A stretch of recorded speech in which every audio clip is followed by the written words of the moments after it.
Bismillah və elhamdülillah və salatu və selamu alə Rasulillah və ba'd. Fiqh dərslərimizə davam edirik. Növbəti bab isə istinca babıdır. İstinca sözü nəcv sözündəndir. Məsələn, deyirsən ki, nəcəvtu şəcarətə. Yəni, ağacı kəsdim. Kəsmək sözündəndir yəni. Və bu niyə görə bu cür adlanıb? Öndən və arxadan çıxan şeylərdən, nəcasət olan şeylərdən bədənin əlaqəsinin kəsilməsinə görə bu cür adlanıb. İstilahda isə, yəni tərifi izalatul xabəsi minəl məxraci bil mə'i əv bil həcar. Yəni bunun tərifi isə, yəni xəbis olan şeylərdən, yəni nəcasət olan şeylərdən bədənin nəcasətdən qaldırılmasıdır. Hansı ki, öndən və arxadan çıxan şeylərdən su və yaxud da daşla. Və bunun hökmü, istincanın hökmü vacibdir. Necə ki, alimlər bunu qeyd edir ki, istinca vacibdir. İzə vucidə səbəbuhu. Əgər bunun üçün bir səbəb varsa. Səbəb isə nəzasətin çıxmasıdır. Öndən və arxadan çıxan nəzasətdir. Və Abu Davud və Nəsai və Əhmədin rəvayət etdiyi hədisdə Ayşə radiyallahu anhadan gəlir ki, Allah Resulü sallallahu aleyhi və səlləm belə buyurdu. İzə zəhəbə əhadukum iləl qaiti fəlyəzhəb ma'hu bi thələthəti əhcar. Yastatibu bihinnə. Və Allah Resulü sallallahu aleyhi və səlləm buyurur ki, sizdən biriniz ayaq yoluna getdiyi zaman özü ilə 3 daş aparsın və onunla təmizlənsin. Və istinca və isticmarın fərqi nədir? İstinca nədir? İsticmar nədir? İstinca, deməli dedik ki, nəcasəti su ilə təmizləməyə deyilir.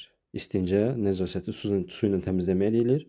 İsticmar isə nəcasəti daş və buna bənzər şeylərlə təmizləməyə deyilir.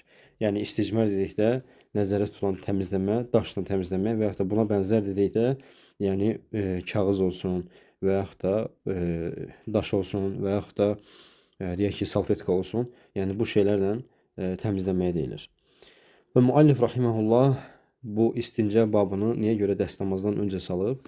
Yəni dəstəmazdan öncə gəlir istinca babı və sonra dəstəmaz babı gəlir. Və ona görə ki, səbəbi budur ki, çünki istinca dəstəmazın şərtlərindəndir. Xaricdə olan şərtlərindən biri də istincadır. Və insan ayaq yoluna gedib əgər öndən və arxadan çıxan o nəzasəti istinca etməsə, yəni su ilə təmizləməsə və yaxud da daşla təmizləməsə, o halda onun aldığı dəstəmaz nədir? O halda onun aldığı dəstəmaz batildir. Və yaxud da ki, əgər təyəmmüm almaq istəyirsə, suyun yoxluğundan dolayı və bu təyəmmümü də batil edir. Əgər insan istinca etməsə və yaxud da isticmar etməsə, bu zaman nə onun aldığı dəstəmaz, nə də təyəmmümü səhih deyil. Bəli, amma nəzasət çıxmazsa istinca edilmir. Yəni öndən və arxadan nəzasət olan şeylər çıxmazsa istinca edilmir. Yəni su ilə və yaxud da daşla yuyulmağa ehtiyac yoxdur. Məsələn, buna daxildir yerin çıxması və bəzi insanlar bu şeylərdə yəni həddi aşıblar, hətta bu şeylərdə də belə. Yəni bu əslində nədir? Şeytanın vəsvəsələrindən bir vəsvəsədir. Yer çıxdığı zaman yuyulmağa çalışır. Əslində isə şəriət bunu bizə əmr eləməyibdir. Bu çətinlikdir əslində. Yəni yerin çıxması buna daxil deyil. Lakin öndən və arxadan çıxan deyil də paltara bulaşan nəzasət olarsa, məsələn, deyək ki, dəstəmaz almaq istəyirsən və görürsən ki, paltarında nəzasət var. Yəni o yerlər ki, dəstəmazda yuyulan və yaxud da ki, bədənində nəzasət var, hər hansısa bir hissəsində, dizində və yaxud da qolunda, yəni o dəstəmaz aldığın zaman yuyulan yerlər istisna, əgər yuyulan yerlərdə, dəstəmaz əzalarında nəzasət olarsa, o yuyulmalıdır.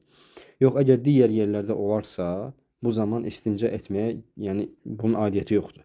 Sadəcə o şəkildə dəstəmaz ala bilərsənmi? Bəli, ala bilərsən və namazdan öncə isə mütləq təmizləmək lazımdır. Yəni o bədəndə nəzasətin olması, yəni öndən və arxadan çıxanlar xaric, bədənin hər hansısa bir hissəsində nəzasətin olması. Məsələn, görürsən ki, dizində qan ləkəsi var və yaxud da ki, başqa bir nəcis olan şeylərdən bulaşıb və o nəcis olan şeylər əgər dəstəmaz əzalarında yoxdursa, bu cür dəstəmaz almaq olar. Lakin namaz qılmaq olmaz. Çünki namazda şərt nədir? Namaz qıldığın yer və bədənin, paltarın nəzasətdən təmiz olmalıdır. Bəli. Və öndən və arxadan çıxan şeylər təmiz şeylər olarsa, bu zaman da istinca etməyə gərək yoxdur. Məsələn, insanın məni çıxarsa, məni xaric olarsa və bu mənidən dolayı məninin əsli təmiz olduğuna görə və bundan ötürü də istinca edilmir. Və yaxud da ki, kirlətməyən bir şey olarsa, yəni bədəndən, öndən və arxadan elə bir şey çıxır ki, o kirlətməyən bir şey olur. Məsələn, ola bilsin ki, insanda yəni daş ola bilər. Daş çıxsın bədənindən, öndən və yaxud da arxadan. Və bu daş hansı halda, yəni bu daş çıxarsa istinca olunmur. Daş əgər quru halda çıxarsa istinca olunmur. Yəni su ilə təmizlənmir o çıxdığı məhəlli. Lakin yaş halda olarsa, bu halda da nə edirsən? İstinca etmək vacibdir. Bəli, təmizlənmə isə, yəni bu istincadan təmizlənmə, istinca etmək, yəni nəcasətdən təmizlənmə dedik ki, su ilə olur və yaxud da daşla. Və su tahur su olmalıdır və biz suyun növlərini keçəndə dedik ki, su tahur su, yəni özü təmiz olub başqalarını başqa şeyi təmizləyən su olmalıdır. Sadəcə bu su ilə təmizləmək icazəlidir və üç vəsfi dəyişməyən sudur. Yəni dadı, iyi, rəngi dəyişməyən su ilə təmizləmək vacibdir. Və dəyişərsə, bu üç vəsfdən biri dəyişərsə, o zaman istinca etmək icazəli deyil. Və yaxud da ki, təmiz daşlarla təmizlənmək. Yəni daş icazəlidir su ilə və ya daş və ya buna bənzər şeylərlə, yəni kağızla, dəsmalla və bu kağız, dəsmal ola bilsin ki, yəni bunların da özünə görə şərtləri var. Hansı ki, kağızla təmizlənsən belə bu möhtəram olmamalıdır. Yəni üzərində hansısa bir dərslər və yaxud da şəxsiyyətlər və yaxud da ki, yazılar, yəni bu şeylər olmamalıdır. Bu şeylərə diqqət etmək lazımdır. Və yaxud da ki, bu şeylər təmizləyici olmalıdır. Yəni daş olsun, vərəq olsun, kağız olsun, bu şeylər təmizləyici olmalıdır. Nə deməkdir təmizləyici olmalıdır? Məsələn, hamar daşla təmizləmək olmaz və yaxud da plastik olsun, və yaxud da mərmər qırıntısı ilə olsun, bu şeylərin təmizləmək olmaz. Niyə görə? Hamar olduğuna görə. Yəni bunlar əksinə o nəzasəti, o düşdüyü yerdən təmizləmək bir yana dursun, o yerdə, o məhəldə o nəzasəti artıra bilər. Və buna görə də hamar şeylərdən istifadə etmək olmaz. Və yaxud da ki, ovxalanan, yəni məsələn torpaqla təmizlənmək olmaz. Çünki torpaq nədir? Əl vurduğunuz zaman oxalanıb tökülə bilər və o nəzasəti daha da artıra bilər. Və yaxud da ki, nəmli şeylərdən istifadə etmək yəni icazəli deyil. Hansı ki, bəzən görürsən nəm salfetkalar olur. Nəm salfetkalardan istifadə etmək o məhəldə olan öndən və yaxud da arxadan çıxan nəzasəti daha da yaya bilər. Əksinə, yəni təmizləmək bir yana dursun, daha da yayılmasına səbəb ola bilər. Və bundan əlavə dedik ki, kim bu şeyləri edir, o kimsələr ki, buna qadirdirlər. Su ilə təmizlənir və yaxud da daşla, istincə və yaxud da isticmar. Yəni su ilə, istincə, daşla və yaxud da buna bənzər şeylərlə təmizlənmək isə isticmar deyilir. Lakin o şəxslər ki, o şəxslər məsələn bu şeyi yerinə yetirir, bu təmizlənməyi yerinə yetirmək onlar qüdrəti çatmayanlar isə, yəni kim hər hansı bir vasitə ilə özünü tək başına təmizləyə gücü çatmırsa, o zaman onun övrətinə baxması icazəli olan şəxslərdən bir kəs bunu təmizləyə bilər. Yəni kimlər ki, kimlərə məhrəmdir, o insanlar məsələn ola bilsin ailədə kimsə bu vəziyyətdə oldu, xəstə oldu, özünü təmizləyəmədi. Bu halda da sənə kimlər məhrəmdirsə, o şəxslər sənə bu şeydə vacib, yəni yardım edə bilərlər. O şəxslər ki, övrətinə baxması icazəli olan şəxslərdir.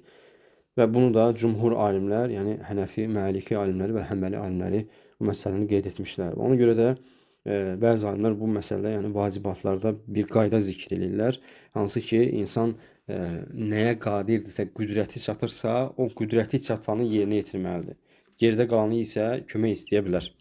Məsələn, bu vacibatlarda olan qaydalardan biri də odur ki, ənnə məhəlləhəl qudratu vəl-istita'ə. فالعبد إذا أمكنه أن يفعل بعض الواجبات دون بعض فإنه يؤمر بما يقدر عليه وما عجز عنه يبقى ساقطا إذ لا يكلف الله نفسا إلا وسعها.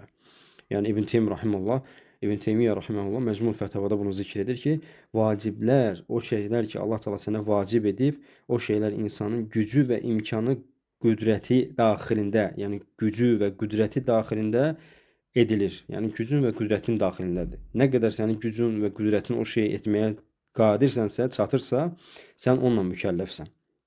Aciz qaldığı şey də insandan düşür. Yəni hökm olaraq insandan düşür.